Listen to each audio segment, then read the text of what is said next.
Sabi nga JP, maraming salamat sa inyong lahat. Grabe yung support na binibigay niyo.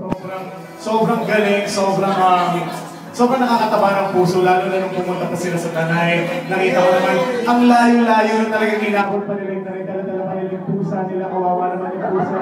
Parang nahiro na yan na yung pusa. Hanggang watch nila siya. Tapos sa pagdala niyo po ng mga food, pag-retweet nyo ng mga tinitweet ko, maraming salamat po.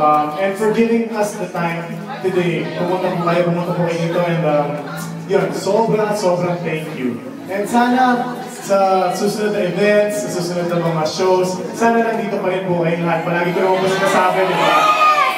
So kung gusto niyo malaman what's next for Cian and Macdo, like us on Facebook and follow us on Twitter. Meron kaming exciting thing coming up in April. Siyempre with Mr. Cian Lim. So abangan nyo yan.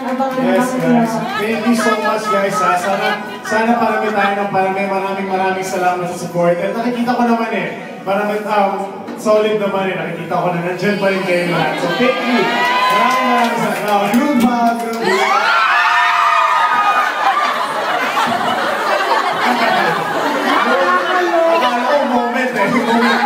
bag. Thank you, maraming salamat, guys. Thank you so Thank you, much. Macdo. Thank you, McDonald's. Cian, talagang Macdo loves Cian. Yeah.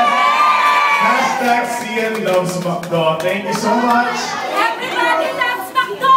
Yeah.